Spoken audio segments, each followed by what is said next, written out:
Señor, santo eres solamente tú, en Cristo Jesús oramos. Amén. Muy bien, mis hermanos, vamos entonces a adentrarnos como cada mes el Señor nos permite hacerlo. Una vez al mes, hermanos, saben que estamos tratando un tema particular, que es el tema de los 10 mandamientos.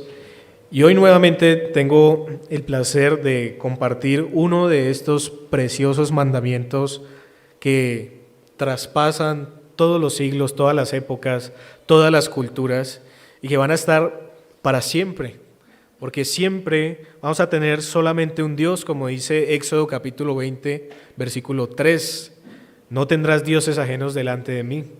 Siempre también no haremos imagen ni ninguna semejanza de lo que está arriba en el cielo ni abajo en la tierra. Siempre estaremos ajenos a la mentira, a la muerte, a la codicia. Y por eso es que tanto en el antiguo pacto como en el pacto en el que estamos nosotros, seguimos con estos principios que resumen lo que toda la Biblia dice acerca de la ley de Dios, de la ley del Señor. Así que vamos a adentrarnos a lo que dice el Señor. Un hombre llamado Akihino Kondo, un japonés de 35 años, causó revuelo en el 2018 al casarse con un holograma de una persona de anime, una mujer, un dibujo. El hombre gastó $18,000, que aproximadamente son 72 millones de pesos colombianos, en la ceremonia de bodas y en la construcción de un hogar especial, un hogar virtual, para vivir con su esposa virtual. Esta historia generó mucha controversia y mucho debate sobre los límites de la tecnología y el significado de las relaciones humanas. Una mujer real es una persona con pensamientos, con sentimientos, con emociones, mientras que este holograma con el que este hombre se casó es simplemente una representación virtual en 3D.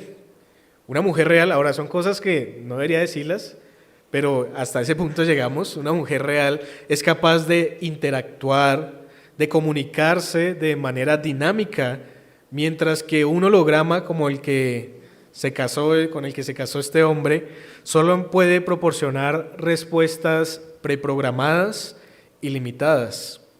Una mujer real puede tener hijos y formar una familia, mientras que un holograma no tiene la capacidad de procrear ni puede establecer relaciones familiares. Cuanto más, por ejemplo, en nuestra época, porque eso fue en el 2018, pero hoy con las inteligencias artificiales y con todos los avances, ¿cuántos más se van a casar precisamente con este tipo de programación y de personalidades y de objetos que según los van a satisfacer y los van a hacer feliz? Entonces, no es lo mismo, por supuesto, una imagen, un dibujo o un modelo en 3D de una mujer que una mujer real. No es lo mismo una foto de su esposa que su esposa real. Ahora, es clara la diferencia. En la foto hay ciertos rasgos característicos de su esposa, pero no es su esposa. Por eso, hermanos, también es que Dios en su palabra nos enseña en el segundo mandamiento que no es lo mismo acercarnos a una imagen o a cualquier semejanza de Él sabiendo que hay un Dios real y que podemos estar con Él directamente. Ahora, el punto con el Señor es aún más complicado que la ilustración que les estoy dando, porque una imagen muestra alguna característica de una persona. Puede mostrar su cuerpo, puede mostrar sus rasgos, puede mostrar algunas particularidades que puede tener en la foto y poder identificarse. Mientras que una imagen de Dios lo que va a hacer es distorsionar lo que Él es y desvía la atención a aquella imagen como figura de Dios y no al Señor como el único Dios y verdadero. ¿Por qué? Porque Dios es espíritu, Dios es omnipresente, ¿Cómo podemos nosotros ver eso a través de una imagen que podamos hacer, que podamos ver, que podamos programar? Por supuesto, no lo podemos hacer. Por eso, hoy, mis hermanos, vamos a analizar la regulación divina de la adoración por medio del segundo mandamiento de la ley de Dios. Y ya lo leímos, pero vamos nuevamente a mirarlo en Éxodo capítulo 20, versículo del 4 al 6. Vamos a leerlo. Dice: no te harás imagen ni ninguna semejanza de lo que esté arriba en el cielo, ni abajo en la tierra, ni en las aguas debajo de la tierra. No te inclinarás a ellas, ni las honrarás, porque yo soy Jehová tu Dios, fuerte, celoso, que visito la maldad de los padres sobre los hijos hasta la tercera y cuarta generación de los que me aborrecen. Y hago misericordia a millares, a los que me aman y guardan mis mandamientos. De este texto, hermanos, podemos analizar varios asuntos que consideraremos en esta mañana. Por ejemplo, como punto de partida, quisiera que analizáramos qué enseña el segundo mandamiento. O sea, en primer lugar vamos a ver eso. ¿Qué es lo que enseña este segundo mandamiento? Y aunque hay unas cosas que están claras allí, vamos a adentrarnos para mirar otras. Ahora, en primer lugar, lo que enseña el segundo mandamiento es que la adoración a Dios es importante. Ahora, piensen esto. Al sonido de la bocina, de las tinieblas y de un monte que humeaba de lejos, los israelitas escucharon la voz de Dios mientras expresaba el segundo mandamiento. Dios mismo les estaba diciendo con santidad, como cantamos, y con mucha claridad lo que Él demanda a su pueblo para su adoración. Es importante saber esto para poder entender cómo adorar a Dios, cómo ver a Dios. El problema de los israelitas, hermanos, es que luego de estar 400 años en esclavitud, viviendo en una cultura de idolatría y de diferentes formas de acercarse a sus diferentes tipos de dioses, era fácil confundir este tipo de ritos con la adoración que Dios demandaba de ellos. Crecieron así, vieron esto todas sus vidas, desde pequeñitos, veían cómo los egipcios adoraban a sus dioses de ciertas formas, y tal vez ellos, por su ignorancia, creían que esa era la forma correcta de hacerlo. Ese era el problema que tenían ellos. Pero el problema que nosotros tenemos también en nuestra época es que cada quien adora a Dios como quiere. Cada quien adora a Dios conforme a su imaginación, o cada quien ignora lo que Dios ha dicho en su palabra para saber cómo acercarnos a Él. Pero noten lo importante de saber cómo se debe adorar, al punto, hermanos, que uno de los 10 mandamientos que permanecen para siempre es saber adorar al Señor, es saber adorar al Señor. Entonces, aquí lo que este mandamiento está enseñando es que está prohibido adorarlo como a nosotros nos parezca. Y particularmente, dice el texto, está prohibido hacer imágenes para adorarle. Lo que estamos viendo aquí, mis hermanos, es que el Señor es un intolerante. El Señor está siendo intolerante con cualquier tipo de imagen que lo pueda representar y que el hombre pueda llegar a diseñar. No era una prohibición solamente contra una obra artística, contra una escultura, de lo contrario entonces no tendríamos esculturas, no tendríamos cuadros, no tendríamos pinturas, pero sí era contra cualquier cosa que tomara el lugar de Dios como un intermediario, como algo que desviara la atención del Señor. Dios mismo nos enseñó de Él, por ejemplo, por medio de una zarza, una imagen, de una peña, una representación, de una serpiente de bronce, cuando el Señor se relaciona con esa serpiente del Antiguo Testamento. El Señor menciona imágenes para representar verdades acerca de Él. Sin embargo, en la Biblia nunca nos dice que le adoremos por medio de estas imágenes, y mucho menos por imágenes que vengan por medio de la invención humana. Ahora, nuestro texto, allí en el versículo número 4, nos dice imagen o semejanza. Y esas palabras suenan familiares, pero las palabras en el hebreo, hermanos, son muy diferentes a las que Dios usa, por ejemplo, cuando crea al hombre a imagen y semejanza. Las palabras que aparecen aquí, hay tres palabras que son importantes en el versículo número 4. La primera es harás, la segunda es imagen y la tercera es semejanza. La palabra harás en el hebreo aquí significa adquirir, significa acumular. Y la palabra imagen aquí significa esculpir, tallar o imaginar. A diferencia de la palabra imagen que aparece en Génesis cuando dice Dios nos hizo a imagen y semejanza. Entonces imagen allí es una representación a través del hombre, es algo que se parece al Señor en su forma de ser, en su forma de actuar, en su forma de pensar. Aquí no, la palabra imagen significa algo tallado, algo esculpido, algo hecho. Y la palabra harás es acumular, es adquirir. Entonces estas dos palabras se juntan también con la tercera palabra que es semejanza. Y la palabra semejanza significa forma, es lo que dice ahí. Entonces, ¿qué es lo que nos está diciendo el Señor allí? Lo que nos está diciendo es, no esculpas, no adquieras, no acumules, no hagas ninguna forma que represente a Dios. El mero hecho de hacerlos no es lo que el Señor está prohibiendo. Lo que el Señor está prohibiendo es no hacerlos, pero tampoco hacerlos con una intención particular. Y esa intención es de darles un culto que es erróneo, un culto idolátrico. Recuerden, por ejemplo, en el Antiguo Testamento, en muchas ocasiones, aún con los egipcios, aún hoy, por ejemplo, en una época más contemporánea, el catolicismo romano hizo esto en un entonces, y era juntar dioses. Entonces, si iban a un lugar y allí habían dioses de esa cultura, los sumaban. Y eso es lo que el Señor está diciendo, no acumules, no traigas más. No solamente no hagas, sino no aproveches de lo que los otros hacen también. No juntes estatuillas, no juntes imágenes, no juntes una colección de cosas que te van a llevar a apartarte de mí, es lo que el Señor está diciendo. Entonces el problema acá es que todas estas imágenes que representaban a Dios, porque eso es lo que está diciendo el texto, no está diciendo no adoren a otros dioses, eso lo dijo en el primer mandamiento.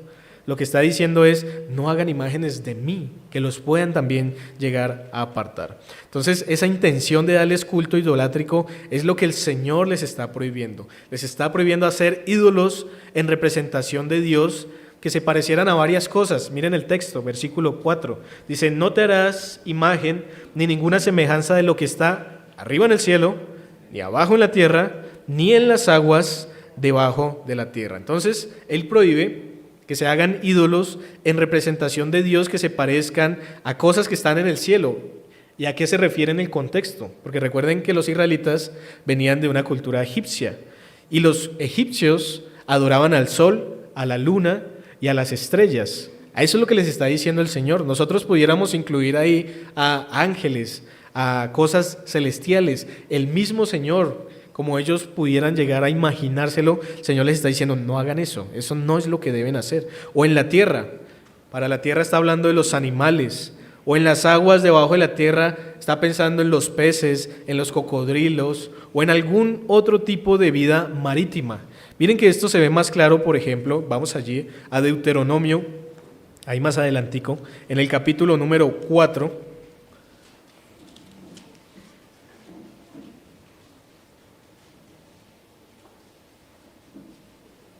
y vamos a leer del versículo 15 al versículo 19. Deuteronomio, capítulo 4, versículo 15 al 19. Dice así el Señor: guardad pues mucho vuestras almas, pues ninguna figura visteis el día que Jehová habla con vosotros de en medio del fuego. ¿Para qué? Para que no os corrompáis y hagáis para vosotros escultura, imagen de figura alguna, efigie de varón o hembra, que la palabra efigie es como algo en 3D, como una escultura. Versículo 17, figura de animal alguno que está en la tierra, figura de ave alguna alada que vuele por el aire. Versículo 18, figura de ningún animal que se arrastre sobre la tierra, figura de pez alguno que haya en el agua debajo de la tierra. No sea que alces tus ojos al cielo y viendo el sol y la luna y las estrellas y todo el ejército del cielo seas impulsado y te inclines a ellos y les sirvas, porque Jehová tu Dios los ha concedido a todos los pueblos debajo de todos los cielos. Pero es como si el Señor estuviera diciendo, pero no para adorarlos, sino para que sirvan a toda la humanidad. Otro texto también nos deja ver que esto que el Señor prohibió explícitamente aquí es algo que lamentablemente los pueblos y las naciones terminaron haciendo por rechazar al Señor. Miren, por ejemplo, Romanos, vamos allí también, capítulo número 1, versículo número 22. Romanos, capítulo 1, versículo 22 al 23.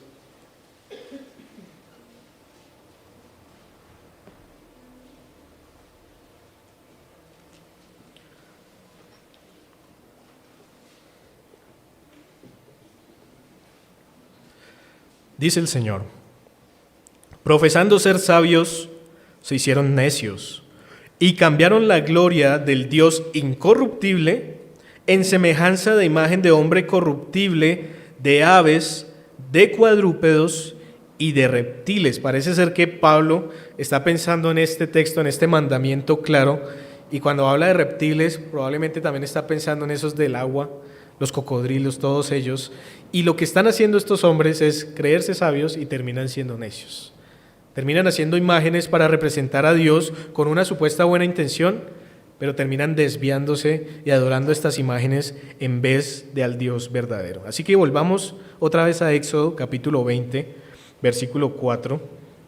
Y lo que este mandamiento nos está enseñando es que no podemos esculpir, acumular, coleccionar imágenes de nuestra propia invención, esculturas o imágenes que podamos encontrar y que supuestamente están honrando al Señor.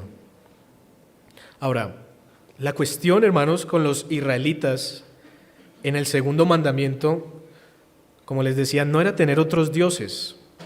Eso se trató en el primer mandamiento. Era más bien tener a Dios, el que ya saben que los rescató, el que ya saben ellos que los sacó de la tierra de Egipto, de la esclavitud, pero es tener a ese Dios y ahora adorarlo de manera indebida. Está mal. Debe adorarse como de manera correcta. El primer mandamiento está prohibiendo adorar a un Dios falso. En este mandamiento está prohibiendo adorar al Dios verdadero de manera falsa. No sé si me hago entender. Este mandamiento enseña que debemos adorarlo no como a nosotros nos parece, sino como a Él le parece. Y esto es interesante porque cada uno de los mandamientos, hermanos, la mayoría de los mandamientos están expresados de manera negativa. Es decir, no, no, no, no. Pero siempre esa manera negativa nos va a dejar ver una manera positiva. Por ejemplo, en el primer mandamiento dice: no tendrás dioses ajenos delante de mí. ¿Cuál es la manera positiva de ese mandamiento? ¿Cómo?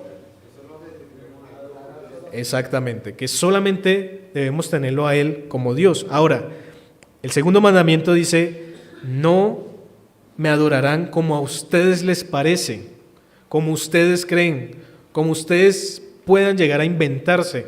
¿Qué está diciendo de manera positiva?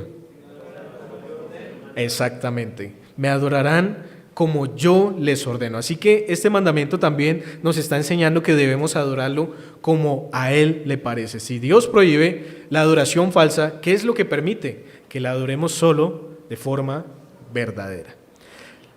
La pregunta 50 de un catecismo que precisamente quiere saber qué es lo que exige el segundo mandamiento, responde de la siguiente forma. Dice: el segundo mandamiento exige recibir, observar y guardar puras y completas todas las ordenanzas y adoración religiosa tal como Dios las ha establecido en su palabra.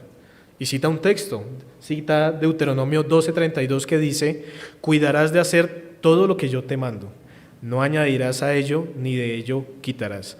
Entonces lo interesante y lo providencial siempre del Señor con la lectura que se hizo temprano con Jeremías. El versículo, creo que era el versículo número 5, decía: cosas que yo no les mandé, ni siquiera pensé que hicieran, estaban haciendo, entregar a sus hijos a Baal. Y eso es lo que nos está diciendo este mandamiento: no hagan cosas que yo no les he mandado. ¿Cuántas veces, hermanos, y especialmente de pronto los que están por primera vez o que son más nuevos, cuántas veces cuando se han congregado en una iglesia se han preguntado si lo que se hace en una iglesia es lo que Dios dice que se debe hacer? Porque a veces muchas personas o cristianos van de un lado al otro, de iglesia en iglesia, mirando qué es lo que ellos quieren hacer y no lo que Dios dice en su palabra, que es lo que se debe hacer. ¿Cuántos de nosotros tal vez a veces tenemos dudas y decimos, eso no me gusta, esto no me parece, pero acaso no es lo que Dios manda en su palabra? ¿Por qué nos valemos? ¿Por lo que Dios dice o por lo que nosotros decimos? Por lo que Dios dice, por supuesto. Cuidarás de hacer todo lo que yo te mando, no añadirás a ello, ni de ello quitarás.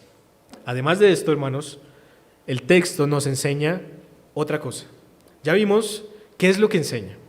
Entonces vimos que nos enseña a no tener imágenes, no hacer invención en nuestra mente, con nuestras manos, de otra cosa que no sea directamente el Señor. Una relación directa, sin intermediarios, sin figuras, sin imágenes. Pero además de esto, el texto nos va a enseñar las razones detrás del segundo mandamiento. Esto es interesante. Dios siempre hace algo y luego manda.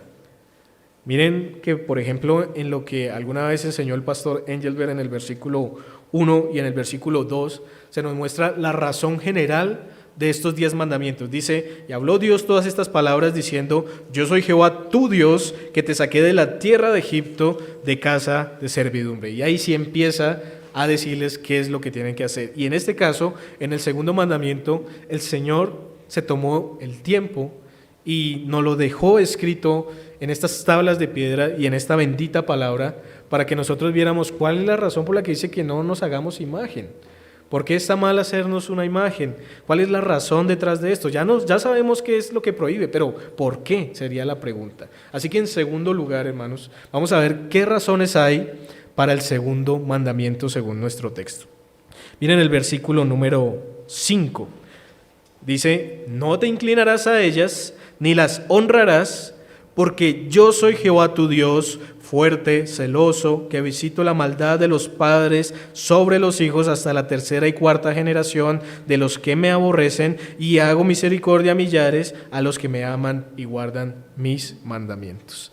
La primera razón que el Señor nos da para hacer o mandar el segundo mandamiento, valga la redundancia, es por causa de su poder.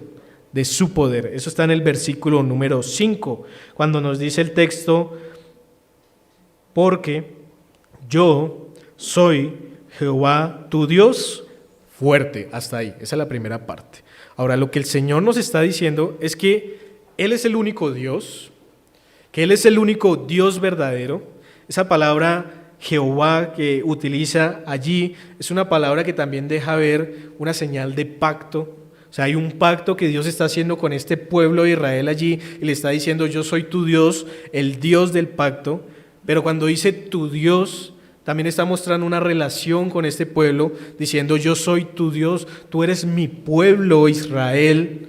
Él es el Dios todopoderoso, porque interesantemente, hermanos, esa palabra fuerte que aparece allí en el hebreo, nosotros la podemos leer como él. Ustedes saben que la partícula él siempre se utiliza para Dios, por eso entonces los nombres Ezequiel, Daniel, Joel, entonces Samuel, todos estos nombres tienen un significado relacionado con el Señor. Y en el hebreo dice Elohim, Yahweh, Él, dice así. O sea, Elohim por el poder del Señor, Yahweh por el pacto y por ser el único Dios, porque dice es el que existe por sí mismo, y Él es un diminutivo que a veces también se usaba para hablar del poder omnipotente del Señor. Es decir, lo que el Señor está diciendo es la razón por la que les estoy mandando esto es porque yo soy el Todopoderoso. ¿Y cómo nosotros entendemos esto? Lo que el Señor está diciendo es yo soy el único que he creado todas las cosas. Yo soy el único que preservo la vida. Yo soy el único que conozco el límite de la habitación de cada persona, aún de los animales y aún de toda esta creación que solamente yo he hecho. Por eso no se pueden hacer imágenes. Por eso no se pueden tener otras representaciones, porque tener otras imágenes u otras representaciones es dar crédito a otras cosas que no son Dios. Y Dios dice, no hagan eso, porque el único que hizo todas las cosas no es otro Dios, no son intermediarios, no son figuras, no son representaciones, solamente soy yo. Entonces, Él es el Dios del pacto, es el Dios del pueblo, es el Dios todopoderoso. Esa es la primera razón. La segunda razón que vemos allí también en este texto que el Señor nos da es por causa de su celo, dice el texto, dice fuerte, celoso. Ahora, ¿qué significa esa palabra celo para el Señor? Esa palabra celo significa que no hay honra para otro, que no hay nadie en dignidad igual a Él, que no hay nadie más, que Él no va a dar a otro lo que solamente es de Él. Pero esta palabra también deja ver algo muy interesante entre la relación que Dios tiene con su pueblo. Y es una relación particular como la de un matrimonio. Decía un pastor lo siguiente, decía, perdón que se me perdió la cita por acá. Decía el pastor, no demos a Dios una razón para estar celoso. Una buena esposa será tan discreta y casta que no le dé a su marido una ocasión justa de celos. Evitemos todo pecado, especialmente el de la idolatría o la adoración de imágenes. Esto lo decía este hermano pensando precisamente en esta palabra celoso. Y es que Dios es celoso porque Él ve algo en la adoración, y es que la adoración es realmente importante. Estuve investigando, hermanos, la palabra celos que aparece aquí, y es interesante que cuando Dios la usa, lo que está tratando de transmitir con los celos no es lo que nosotros entendemos por celos.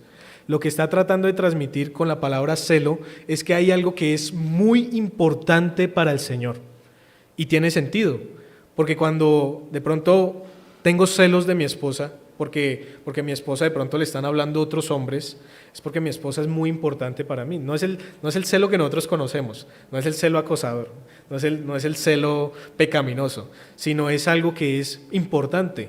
Por ejemplo, Pablo decía, tengo celo por Dios, o tengo celo de la palabra. ¿Por qué? Porque la palabra es muy importante, es una cosa seria, es lo que está tratando de transmitir la palabra celos. Y cuando Dios dice aquí, por ejemplo, que Él es celoso en su adoración, ¿qué creen que está diciendo? Que la adoración de Dios no es algo superfluo, no es algo irrelevante, no es algo que depende de cada gusto de cada persona. Lo que está diciendo es, la adoración a mí es muy importante, mi adoración, lo que ustedes rinden a mí me importa mucho, y por eso no tendrán dioses ajenos delante de ustedes. Vamos a ver, por ejemplo, Éxodo capítulo 34, versículo 14, que nos amplía también esta idea del celo. Éxodo 34, verso 14.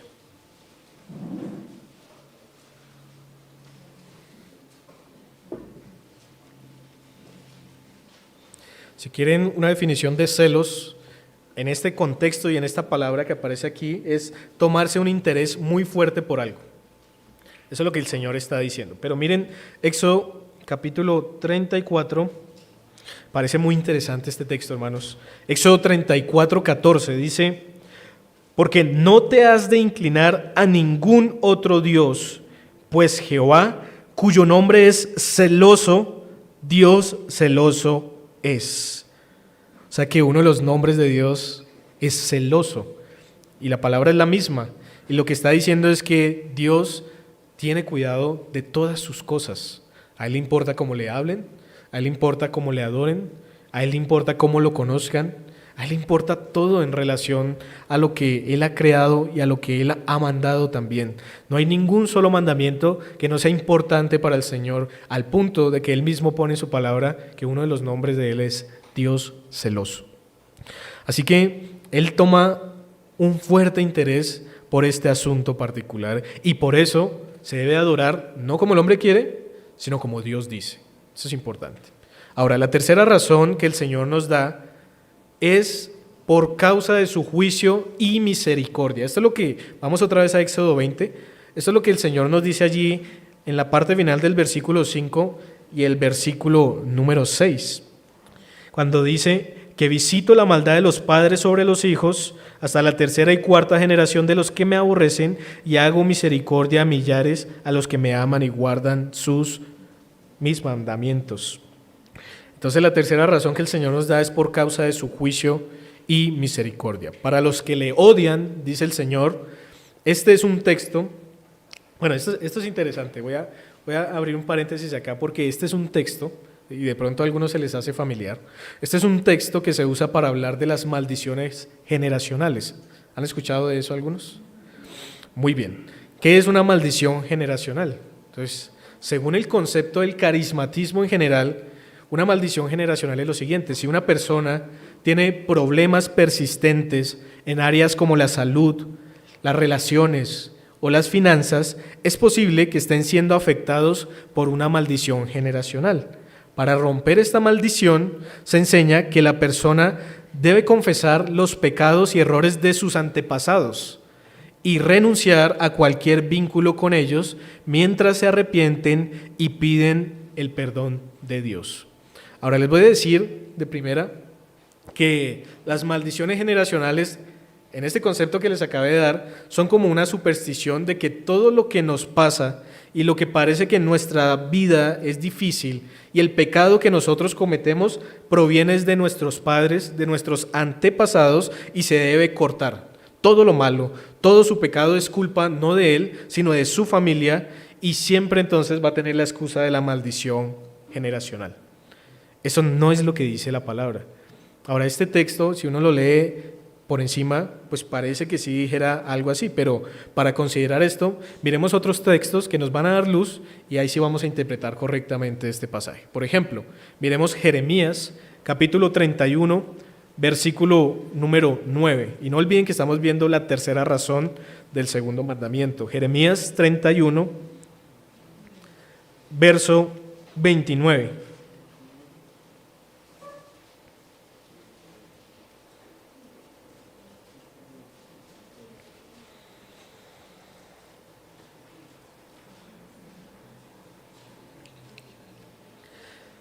Jeremías 31, 29 dice: en aquellos días no dirán más, los padres comieron las uvas agrias y los dientes de los hijos tienen la dentera, sino que cada cual morirá por su propia maldad. Los dientes de todo hombre que comiere las uvas agrias tendrán la dentera. Ahora entendamos el contexto de Jeremías. Resulta que en el tiempo de Jeremías los israelitas estaban haciendo lo que yo acabé de mencionar de las maldiciones generacionales. Pecaban, ¿y a quién le echaban la culpa? A los papás. Entonces, no, es que mi papá pecó y por eso yo peco. Es que mi abuelo pecó y por eso yo estoy pecando. No es culpa mía. Ahora, eso a mí me suena mucho a la psicología moderna. Entonces, no es culpa mía, es culpa de la sociedad, es culpa de la familia, es culpa del entorno, es culpa de las circunstancias, pero nunca es culpa mía. Eso es lo que ellos estaban haciendo. Entonces, el Señor dice, no, no es así.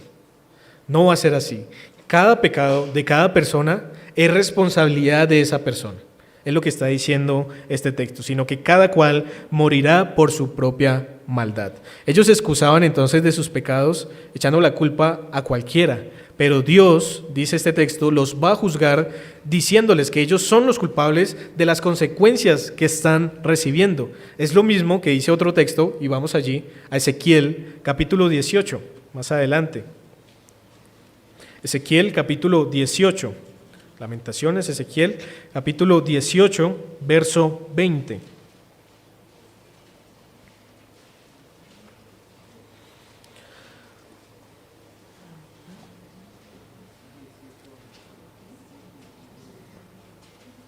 Éxodo 18, 20.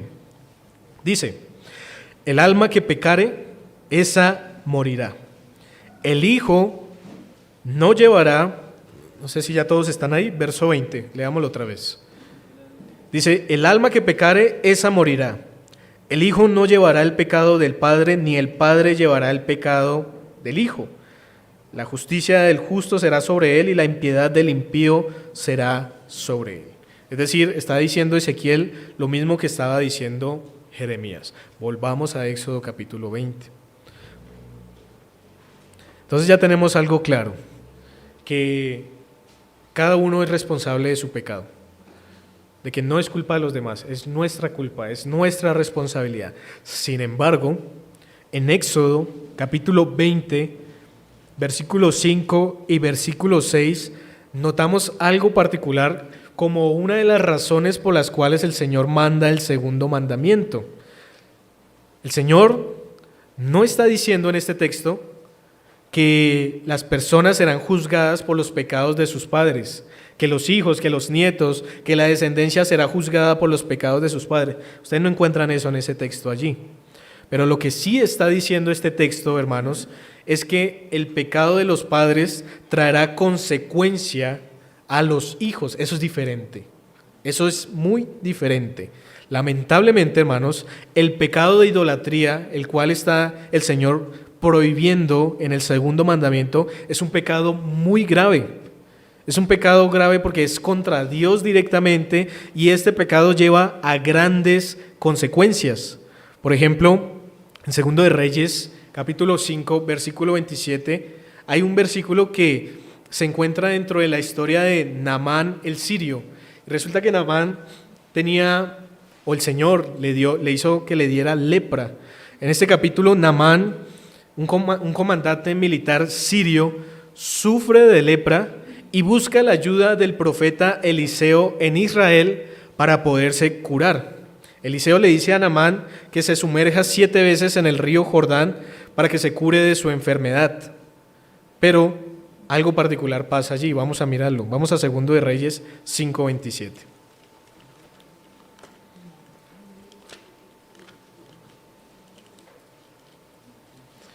Segundo de Reyes 5:27. Entonces resulta, hermanos, que Naamán se cura y se va contento para su casa.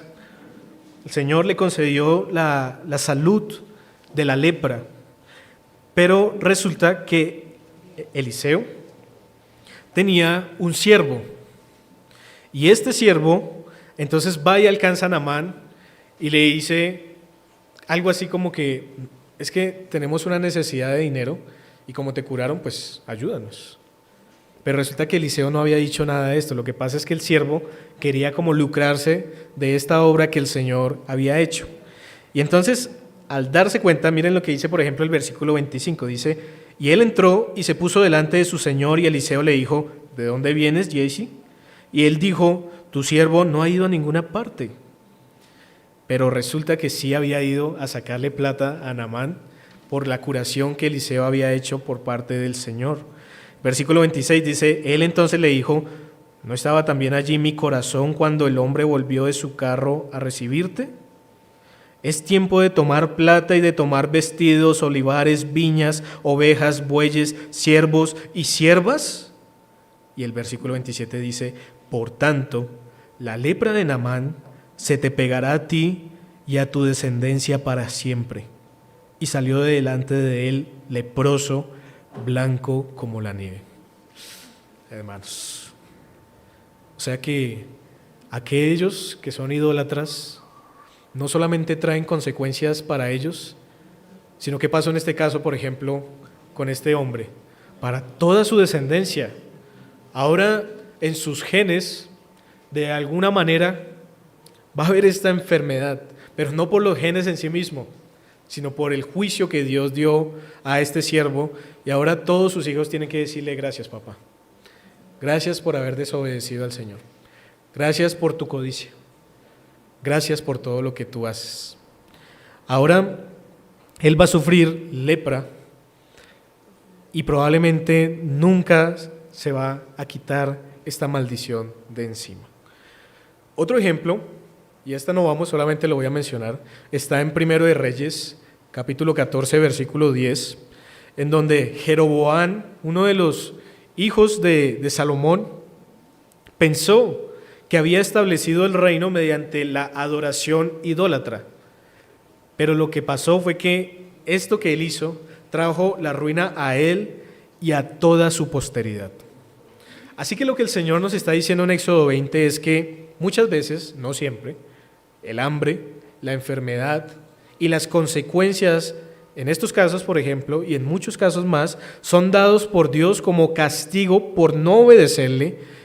Y es que, hermanos, es cosa seria decir, como dijo Israel una vez, vamos a obedecerle en todo y luego apartarse en pos de la idolatría. ¿Ustedes se acuerdan qué pasó cuando Moisés descendió del monte? ¿Qué fue lo primero que estaban haciendo los israelitas?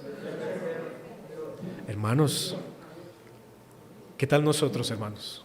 Diciendo que somos cristianos, que amamos al Señor, que obedecemos sus mandamientos y siendo idólatras. Dios no puede ser burlado. Todo lo que el hombre sembrar, eso mismo cosechará. Hermanos, en medio de la bocina, del humo, de las tinieblas, de lo que ellos estaban escuchando, ¿cuál creen que era la actitud de estos israelitas? Estaban temblando de miedo. Hebreos dice que Moisés también escuchó todo esto y se espantaba grandemente. Hermanos, si escuchamos esto, no es cosa ligera decir que somos cristianos. No es cosa ligera decir vamos a obedecer a Dios cuando lo estamos desobedeciendo en todo. No es cosa ligera decir que tenemos un único Dios cuando estamos forjando imágenes y semejanzas en madera, en metal, en muchas cosas, en nuestra imaginación. No es cosa ligera, hermanos. Sigue diciendo Éxodo, vamos otra vez a 20, Éxodo capítulo 20. Entonces cuando él dice que visito la maldad de los padres sobre los hijos hasta la tercera y cuarta generación de los que me aborrecen, está dando a entender que la idolatría trae consecuencias. Piense usted, por ejemplo, en la actualidad en adicciones. Por ejemplo, piense en el alcoholismo. ¿El alcoholismo afecta a la descendencia? Sí, por supuesto. Las drogas afectan, los niños salen con problemas. ¿Por qué? Porque afecta de una manera u otra lo que los padres hagan. Si un padre es codicioso y vaya puesta a su casa y todos sus bienes, ¿acaso sus hijos no van a sufrir las consecuencias? Entonces lo que el Señor está diciendo es sigan con la idolatría. Sigan con la idolatría, que ustedes no saben que yo soy celoso y van a vivir las consecuencias y lamentablemente sus hijos también. Pero ahora el Señor va a hacer un contraste muy interesante entre los que le odian, porque es que el que hace esta idolatría es como si odiara a Dios. Eso es lo que nos está diciendo el texto, a los que me aborrecen. O sea, si ustedes me odian, hagan imágenes.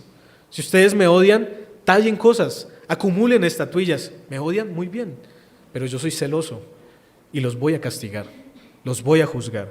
Pero ahora va a ser un contraste, porque aquí habla de tercera y cuarta generación para decir, mi juicio va para los hijos también. No exactamente tercera y cuarta generación, o sea, no entendamos eso de esa forma, porque lo que está diciendo es que las consecuencias en relación a su misericordia son pequeñas, porque ¿qué nos sigue diciendo el versículo 6? Dice, y hago misericordia, ¿a cuántas generaciones?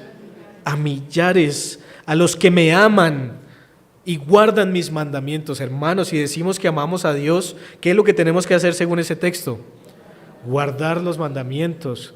¿Qué dijo el Señor? Si me amáis, guardad mis mandamientos. Entonces, el texto nos está mostrando, por ejemplo, hay un texto que es más claro en este asunto, de pronto en ese contraste entre las generaciones, está en Deuteronomio 7:9, lo leo, en otra, creo que es otra versión, dice, que visito la maldad de los padres sobre los hijos hasta la tercera y cuarta generación de los que me aborrecen, y hago misericordia a millares, o mejor, hasta 1000 generaciones.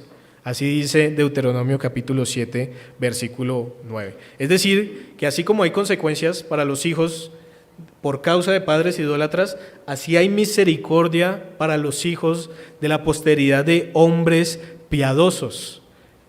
Proverbios capítulo 20, versículo 7 dice, el justo camina en su integridad, sus hijos son bendecidos después de él. ¿Cómo un justo bendice a sus hijos? Entonces, ¿el justo se salva y sus hijos son salvos automáticamente? Eso no es lo que está diciendo el texto. Tampoco está diciendo que por causa de los padres los hijos se condenan al infierno.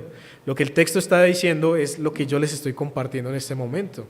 Es que hay consecuencias, pero también hay misericordia. Porque cuando un hombre, un padre de familia, se amarra los pantalones bíblicos, digamos así, y es la cabeza del hogar y se responsabiliza, sus hijos van a salir bendecidos por eso. Sus hijos van a escuchar la palabra desde temprano y un día el Señor tal vez tenga misericordia de ellos. Sus hijos van a ser sabios en las finanzas, van a ser sabios en cómo querer tener una esposa, cómo tratar una esposa, cómo a futuro cuando ellos tengan hijos quieren también tratar a sus hijos. Las esposas también serán llamadas, como dice el Proverbio 31, bienaventurada por sus esposos y por sus hijos. ¿Eso no es una bendición para los hijos? No es una bendición dejarles herencia, no es una bendición ayudarles para que también se desarrollen, crezcan, para que influyan en la sociedad, para que frenen la maldad del mundo como tal. Miren lo que pasa hoy día, hermanos. Lamentablemente la maldad se sigue procreando, se sigue expandiendo y las malas costumbres de los padres pasan a los hijos. La falta de atención, la negligencia, el autoritarismo, la permisividad, todas estas cosas afectan a los hijos. Y esto es natural, pero aún el Señor nos está llamando la atención sobre el segundo mandamiento diciéndonos, tengan cuidado. Ahora, pensemos aún más. ¿Cómo muestra el Señor misericordia a nuestra posteridad hasta 1000 generaciones? Él nos muestra misericordia, por ejemplo, al suministrarnos diariamente, al darnos sustento, el tener el trabajo, la provisión. No crea que es por su capacidad, hermano, o que el mundo no crea que es por su capacidad también. Es porque el Señor tiene misericordia, porque guardamos sus mandamientos, porque queremos honrarle. El Señor muestra misericordia con nuestra posteridad al evitar que muchos malos nos lleguen a invadir también. Nos cuida. El Señor muestra su misericordia al librarnos del peligro. Dice un texto, y fui librado de la boca del león. El Señor muestra su misericordia al restringirlos del pecado. El Señor muestra su misericordia al guiarlos y al guiarnos también, y al dirigirlos y a dirigirnos a nosotros también. Y aún quiera el Señor, Él muestra su misericordia al perdonarlos. Dios muestra su misericordia al escuchar nuestras oraciones por nuestros hijos, por los hijos de la congregación. Dios muestra misericordia al salvarlos, al rescatarlos del fuego eterno. Así que hemos visto qué enseña el segundo mandamiento. Hemos visto las razones por las cuales Dios da el segundo mandamiento. Y por último, hermanos, consideremos las repercusiones prácticas del segundo mandamiento.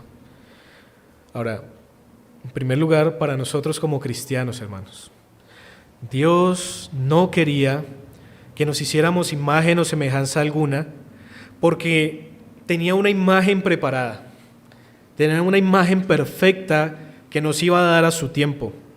Y será la misma imagen que vamos a ver en la eternidad. Es la imagen del Dios hombre, es la imagen del unigénito, es la imagen perfecta, y no por su apariencia, sino por todo lo que implica su naturaleza divina y su naturaleza humana de manera perfecta en una persona, la segunda persona de la Trinidad. Pero, ¿cómo entonces, si no tenemos una imagen, si no podemos dibujar un retrato, si no podemos hacer un rostro, cómo concebimos correctamente a Dios? Exacto. Podemos concebirlo a través del Espíritu. En primer lugar, a través de sus atributos. Esa es nuestra imagen, la imagen de santidad, la imagen de justicia, la imagen de bondad, como dice un hermano, son los rayos por los que resplandece su naturaleza divina. Pero también debemos concebir a Dios como es en Cristo. Colosenses capítulo 1, versículo 15 dice, Él es la imagen del Dios invisible, el primogénito de toda creación. Hebreos capítulo 1, versículo 3 dice, el cual, siendo el resplandor de su gloria y la imagen misma de su sustancia, y quien sustenta todas las cosas con la palabra de su poder, habiendo efectuado la purificación de nuestros pecados por medio de sí mismo, se sentó a la diestra de la majestad en las alturas. Si queremos concebir a Dios en una imagen, miremos a Cristo, hermanos. No hagamos imágenes en nuestra invención, nuestra imaginación, sino miremos a Cristo. Ahora, pensemos en la iglesia. Pensemos en la iglesia porque ahora la adoración, ¿cómo es? Antes era en un tabernáculo, en un templo. Antes la adoración, antes de todo esto, ¿cómo era? Erigir un altar, poner un corderito. ¿Cómo es hoy la adoración? ¿Qué dice Juan 4? Es en espíritu y es en verdad. Es decir, ya no hay tabernáculo, ya no hay templo al cual acudir de manera física. Y esto deja una dificultad para el alma del hombre. Porque es que para nosotros, hermanos, a veces para nuestro contexto particular no es tan difícil no hacer imágenes talladas o esculturas. Ahora, nosotros venimos de un contexto, ¿no? El contexto católico romano. Ellos le rezan a todo lo que se encuentra, hermanos. A los santos, a los ángeles, a todo lo que el Señor está prohibiendo en el segundo mandamiento. Pero nosotros ya hemos entendido eso. Pero entonces, no es tan difícil para nosotros entonces no hacer imágenes talladas o esculturas, pero sí es difícil, que es también lo que dice el segundo mandamiento, no dejar que nuestros gustos e imaginación interfieran con la adoración del nuevo pacto. Ahí es donde está el problema. Ahí es donde está el problema, porque ¿qué tal si nos hacemos unos solitos en la congregación para adorar al Señor? ¿Qué tal si ponemos a cantar a este hermano que tiene una voz que nos eleva hasta el cielo? ¿Qué tal si hacemos una obra de teatro maravillosa donde nuestras lágrimas sean derramadas porque nos conmovemos con esta actuación para el Señor, no para mí? Ahí es donde está el problema. Ahí es donde el segundo mandamiento entonces choca con lo que nosotros queremos. Dice un catecismo, ¿cuáles son los deberes que exige el segundo mandamiento? Y es un poco más extenso. Dice, los deberes que exige el segundo mandamiento son recibir, observar, conservar pura y completa toda adoración y ordenanza religiosa que Dios ha instituido en su palabra, particularmente la oración y la acción de gracias en el nombre de Cristo, la lectura, la predicación y el escuchar la palabra, la administración y la recepción de los sacramentos, el gobierno y la disciplina eclesiástica, el ministerio y el mantenimiento del mismo, el ayuno religioso, el jurar por el nombre de Dios y los votos hechos a Él, como también la desaprobación, el detestar y oponerse a toda adoración falsa, y según el llamado y el puesto de cada uno, eliminarla, así como a todos los monumentos de idolatrías. Por eso, hermanos, no vemos aquí cuando venimos a adorar al Señor show de luces, humito saliendo. No vemos solos, no vemos conciertos, no vemos obras de teatros en el culto, porque es que la adoración, hermanos, según nos está diciendo el segundo mandamiento, no es para nosotros. No importa cuánto nos guste la adoración, no es para nosotros. ¿Para quién es? Para el Señor, y eso se hace como a Él le gusta. Y Él lo dice en su palabra. A veces no nos tomamos el tiempo de mirar qué le gusta al Señor, porque nos da pereza leer. Pero cuando leemos lo que el Señor dice en su palabra preciosa, decimos, es así. Es leer tu palabra, es escuchar tu palabra, es predicar tu palabra, es ver tu palabra, es honrarte con cada uno de los actos que tú has mandado y nada más. Ahora, para el mundo también hay algo que el Señor les dice con este mandamiento. El mundo está en una constante idolatría. El mundo hace ídolos del dinero, de las posesiones, de personas particulares, de imágenes y de diversas cosas. Todo lo hace un Dios. Pero la ira de Dios, dice la palabra también, caerá sobre todos los que le odian, porque aquellos que hacen eso aborrecen al Señor. Pero si hay alguien del mundo aquí, que a veces como cristianos lamentablemente nos podemos sentir identificados con esto, pero si hay alguien que es del mundo, hay esperanza para aquel que cree en Jesús. Pues la ira que debe caer sobre un idólatra, que es bien merecida por el pecador, caerá sobre Cristo en vez de caer directamente en Él si cree en Jesucristo. Como cristianos, si hemos pecado, tenemos a Cristo como nuestro abogado y confesando nuestro pecado nos limpiaremos del mal de la idolatría. Pero el que no cree, como dice la palabra, ya ha sido condenado y en el día final recibirá la peor maldición de todas, que es estar alejado de Dios por toda la eternidad en el infierno. Aún hoy el Señor nos llama con sus mandamientos a reconocerle. Nos llama con sus mandamientos a obedecerle, porque si le amamos, no le amamos como nosotros creemos, le amamos demostrándolo como Él nos dice que debemos amarlo, guardando sus mandamientos. Así que hoy, mis hermanos, vimos 3 cosas importantes del segundo mandamiento. ¿Qué enseña? Pues vimos que enseña nada de imágenes, nada de idolatría. Vimos las razones: un Dios todopoderoso, un Dios celoso, un Dios que castiga, pero que también tiene misericordia, debe animarnos a obedecer este mandamiento. Y por supuesto, las repercusiones en el nuevo pacto para nosotros, porque aunque ya no luchamos tanto con esas imágenes talladas, sí tenemos otros ídolos por ahí escondidos que debemos sacar y destruir y apartar de nuestras vidas. Deuteronomio, quiero terminar con esto. Deuteronomio capítulo 5, versículo 29, son unas palabras del Señor. Dice: ¿quién diera que tuviesen tal corazón? Y escuchémoslo como iglesia, hermanos. Escuchemos esto como si el Señor nos lo estuviera diciendo como iglesia local. ¿Quién diera que tuviesen tal corazón, pues me temiesen y guardasen todos los días todos mis mandamientos, para que a ellos y a sus hijos les fuese bien para siempre? Amén. Vamos a orar entonces y darle gracias al Señor. Oh Señor,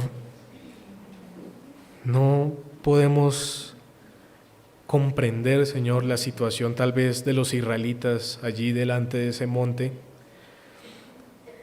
porque tal vez no lo hemos vivido, Señor. Tal vez hoy, con lo que orábamos de el Nevado del Ruiz, tal vez estuviéramos cerca de ese monte escuchando el ruido que hace, el temblor, el miedo, podríamos entender un poco, Señor, lo que ellos sintieron en ese momento. Ahora, no deberíamos esperar eso, Señor, a sentir cosas, porque tu palabra debería ser suficiente, pero a veces somos tan infieles, Señor, y olvidadizos con tus verdades. Señor, ayúdanos a no ser idólatras. Ayúdanos, Señor, a apartar cualquier imagen que podamos inventarnos en nuestra mente, en nuestro corazón, con nuestras manos. Cualquier imagen o semejanza que traigan otras personas delante de nosotros y que nos aparten de ti, Señor. Ayúdanos, Señor, a guardar este mandamiento y a honrarte, porque tú eres el Todopoderoso, el que creaste todas las cosas, Señor, porque la honra y el loor solamente son para ti, Señor, y para nadie más, porque tú te tomas en serio tu adoración. Y por eso, Señor, en esta iglesia, año tras año, día tras día, domingo tras domingo, Señor, velamos también. Quieras tú, Señor, capacitarnos para seguirlo haciendo, pero velamos para que lo que se haga sea lo que a ti te agrada y no lo que a nosotros nos gusta, lo que al mundo le gusta, lo que tal vez a otras iglesias le puede llegar a gustar, lo que a gente le puede llegar a gustar, Señor. No nos dejes conformarnos nunca a este siglo. Renuévanos, Señor, por tu santa palabra. Permítenos cada día cuestionar, permítenos cada día investigar, escudriñar en tu palabra, para poder encontrar esos tesoros preciosos, esos mandamientos que no son gravosos, Señor, sino que nos permiten disfrutar de una vida que te agrade por cuanto nos has salvado, Señor. Ayúdanos a obedecerte voluntariamente, Señor. Ayúdanos a obedecerte por medio de la fe. Ayúdanos a obedecerte como gratitud a todo lo que tú has hecho, Señor. Porque así como sacaste a los israelitas de Egipto, a nosotros nos has sacado de la esclavitud del pecado. Y quieras tú, Señor, nunca dejarnos que nos apartemos en pos de dioses falsos o de imágenes que no te representan, Señor. Israel hizo ese becerro de oro en conmemoración a lo que tú, Señor, les habías enseñado hasta ese momento, pero no habías mandado eso, Señor. Ayúdanos a abstenernos de cualquier mandamiento de hombre, de cualquier escultura o cualquier cosa que creamos que es buena, pero que tu palabra no nos lo dice. Ayúdanos a obedecerte en todo lo que tú has mandado y a abstenernos de todo lo que no. Ayúdanos, Señor, en nuestras vidas, en nuestros hogares. Ayuda a esta iglesia, Señor. Ayuda a tu iglesia universal para que podamos adorarte como tú lo mereces, como tú lo mandas. Señor, guárdanos de hacer mal contra ti. Oramos y te lo pedimos en el nombre de Cristo Jesús. Amén.